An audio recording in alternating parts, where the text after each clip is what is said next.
Hi everyone, this is Jess from Gracious Threads, and I'm here to show you today how I do the double welt pockets on these pair of pants. This is the method I prefer. There are a lot of other methods, so feel free to choose the one that makes most sense to you.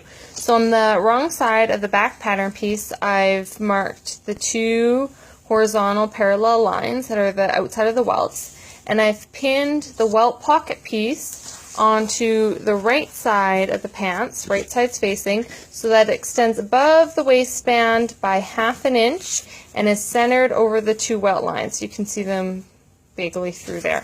So now what I'm going to do is I'm going to go to the sewing machine and stitch carefully over these two marked lines.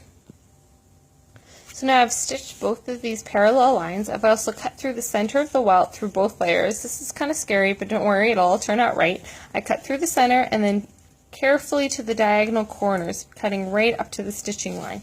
Next, I can take the pins out and I'll reach through, flip the welt pocket piece through the hole I've just created. A little difficult with one hand.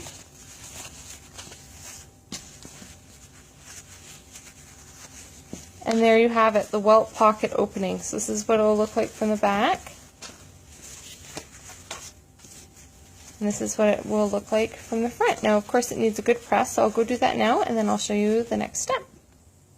So here's the welt pocket opening I've just created. You can see a little bit of my white stitching that I previously did. Of course, you'll be using matching thread, so this won't be noticeable.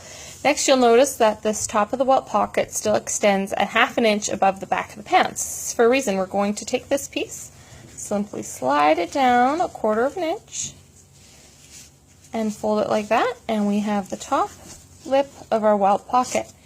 Next, we'll give this a really good press, then do the same with the bottom piece, and the two lips of the welt pocket will soon be in place.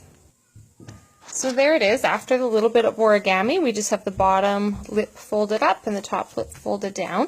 This is what it looks like from the right side of the pants, and you can see I pinned them in place at the corners. From the wrong side, this is what it looks like. They meet in the middle.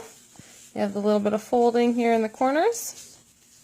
So this side looks like, you can kind of see that pleat there. So the last step we need to do to complete the pocket itself is to carefully top stitch around this outside here, and I'll do that right now. I'm going to do it in matching thread.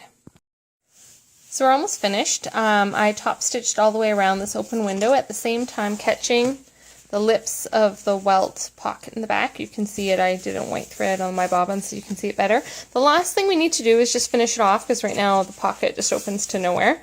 So take your pocket facing piece, simply pin it on top, right sides together, along the two sides and the bottom edges. This top edge will be finished off by the waistband, so you don't need to worry about it. So stitch here, here, here, then finish off these raw edges, and we'll be all done. I'll show you what that looks like in a minute. So here we are, the welt pocket is all finished. You can see the little pop of color from the lining. If you don't like seeing that extra color, you can always use the outside fabric for the welt pocket facing, and if you flip it over, you can see where I've stitched the facing on.